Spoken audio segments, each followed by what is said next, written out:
Bonjour à toutes, bonjour à tous. Alors aujourd'hui, on va traiter l'exercice 8, chimie. On commence. Alors on va lire rapidement l'exercice. Il s'agit d'un suivi volumétrique, le suivi par mesure du volume d'un gaz. Alors on introduit 2 grammes de carbonate de calcium, voilà carbonate de calcium, dans un ballon qui contient une solution d'acide chlorhydrique H plus Cl-, de concentration C égale à 10-1 mol litre moins 1. Nous avons ici l'équation de la réaction, elle est équilibrée. Le volume du mélange réactionnel, c'est Vs égale à 100 ml. Le graphique suivant, que nous avons juste ici, ci-après, ci-contre, représente l'évolution du volume du gaz CO2, le voilà, dans les produits qui est dégagé au cours du temps, à la température T égale à 20 degrés Celsius et à la pression P égale à 1,013 10 puissance 5 pascal, c'est 1 atmosphère. Voilà, vous avez les données, la constante des gaz parfaits et vous avez ici la masse molaire du calcium. La première question qui est toujours utile, c'est le tableau d'avancement de la réaction. Donc on va voir ça rapidement. Voilà, question numéro 1. Je viens de représenter ici le tableau, donc avec les 3 états, l'état initial, l'état en cours et l'état final. Donc la quantité de matière initiale du carbonate de calcium, N0, c'est la masse, petit m sur la masse molaire. Puis la quantité de matière initiale des ions H+, de l'acide chlorhydrique, c'est la concentration fois le volume. C'est une solution aqueuse. Alors ici, on aura moins x, les coefficients, puis moins x max, moins 2x en respectant les coefficients stoichiométriques, moins 2x max. Ici, il y aura x et x max, coefficient 1, coefficient 1. Et ici, pour l'eau, c'est toujours en excès, nous avons une solution aqueuse.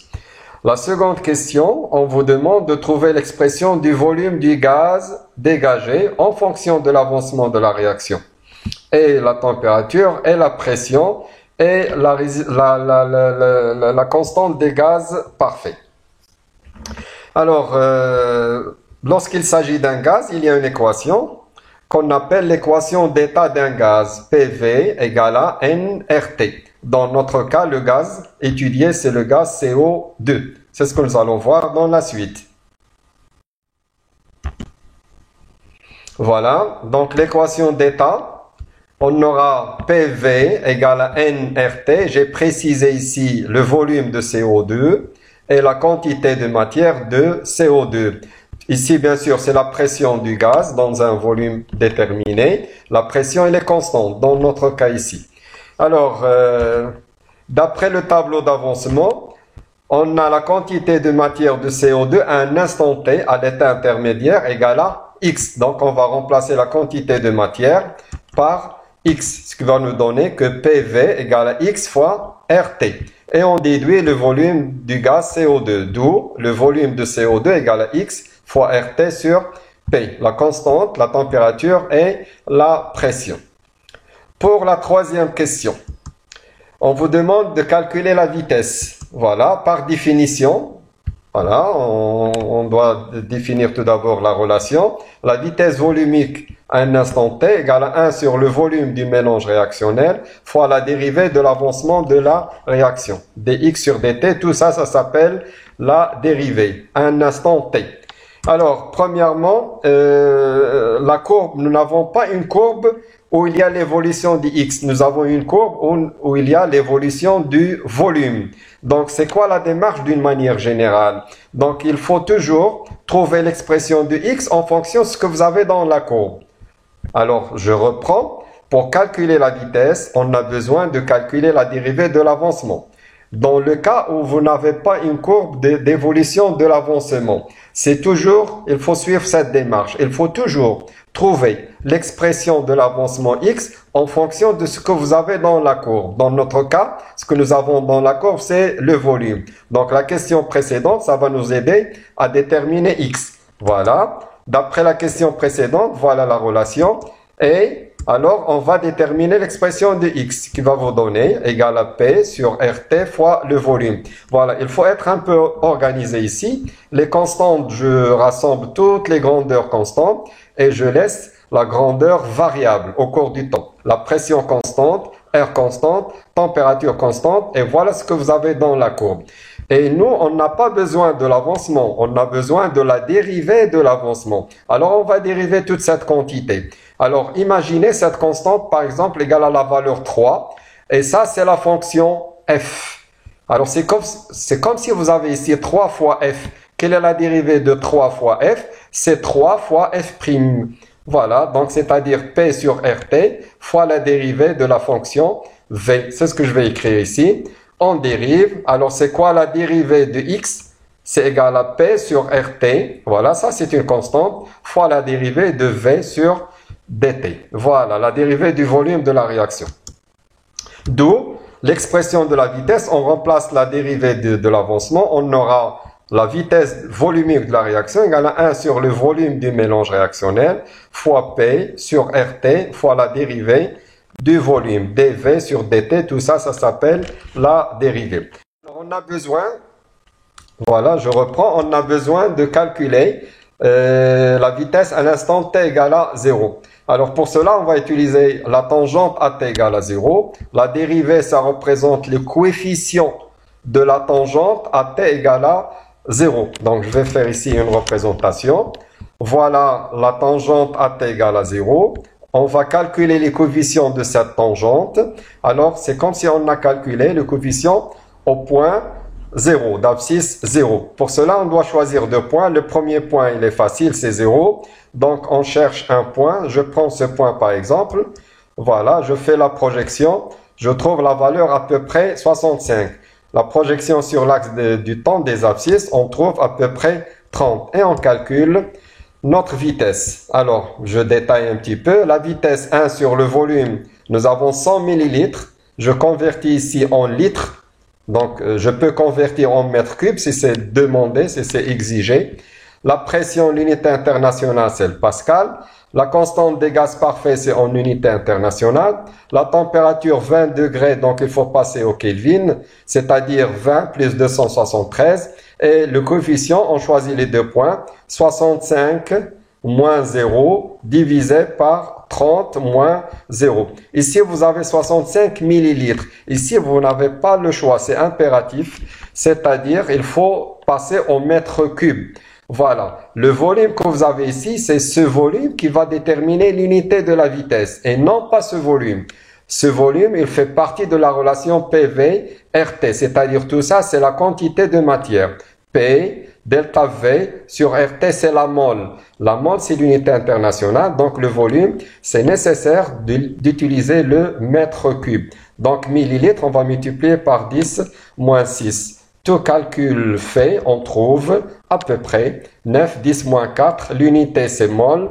Ici, j'ai pris le litre, litre moins 1. Et le temps, j'ai ici en secondes, donc seconde moins 1. Si on vous demande le mètre cube, alors là, il faut changer, il faut mettre 10 moins 6. On va refaire les mêmes calculs à un instant T1 égale à 40. De la même manière, la vitesse égale à 1 sur Vs, P sur RT, et on va calculer le coefficient de la tangente à l'instant T1, au point d'abscisse T1.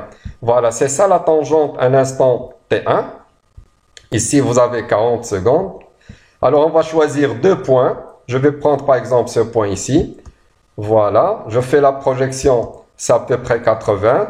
Je fais la projection, je trouve 80. Je choisis ce point ici. Voilà. Donc, je trouve à peu près 36. Je fais la projection. On trouve à peu près 20. Alors, on va calculer ce coefficient en utilisant ces deux points. Vous pouvez choisir d'autres points si vous préférez. Alors, on aura 80 moins 36 ici. Et puis, en bas, 80 moins 20. Ici, comme je l'ai expliqué dans l'exemple précédent, le millilitre, on est obligé de passer au mètre cube. Tout calcul fait, on trouve 3, 10 moins 4 mol, litre moins 1, seconde moins 1. Question suivante.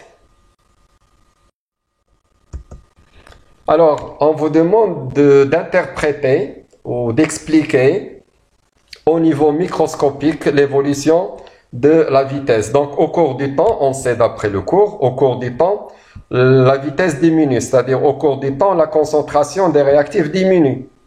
Et si la concentration des réactifs diminue, cela provoque c'est que la fréquence des chocs efficaces entre les réactifs diminue, c'est-à-dire le nombre de chocs par seconde diminue. Si la concentration, la quantité des réactifs diminue, alors il ne se touche pas avec un grand nombre. On dit que la fréquence de choc efficace diminue, d'où la diminution de la vitesse. Si on vous demande pourquoi la vitesse diminue, il suffit de dire la concentration diminue. Si on vous demande une interprétation microscopique, alors il faut mentionner le nombre de chocs efficaces. C'est l'explication microscopique. Pour la question numéro 5, on vous demande de calculer le temps de demi-réaction. La courbe, nous avons une courbe voilà, qui n'évolue pas jusqu'à l'état final. Donc, on n'a pas Xmax sur la courbe pour l'utiliser. Dans ce cas, on va calculer l'avancement maximal. Alors, pour trouver l'avancement maximal, on suppose que le premier réactif est le réactif limitant, c'est-à-dire le carbonate de calcium. Alors, d'après le tableau d'avancement à l'état final, la quantité de matière petit m sur la masse molaire moins x m1, et on détermine l'avancement maximal pour un premier cas. Si on fait les calculs, on va trouver 2,10 moins 2 mol. Maintenant, on va supposer que c'est le deuxième réactif qui est limitant. D'après le tableau d'avancement CVS moins 2x max, c'est la deuxième solution possible. Et on fait les calculs. Alors, on va trouver 5, 10 moins 3. Comme l'autre exercice, nous avons deux résultats différents, ce qui veut dire que le mélange n'est pas stoichiométrique, n'est pas proportionnel, mais on va choisir la bonne valeur, c'est la plus petite. Alors, dans ce cas, nous avons x max 2 est inférieur à x max 1, ce qui va nous donner que le résultat, ça fait 5, 10 moins 3. Alors, pourquoi on a calculé l'avancement maximal? Pour déterminer le temps de demi-réaction. Je rappelle que le temps de demi-réaction, c'est l'instant où l'avancement de la réaction est égal à la moitié de sa valeur maximale. Alors, on va prendre la valeur maximale, on va la diviser. Alors, je reprends, on va prendre la valeur maximale et on va la diviser par 2.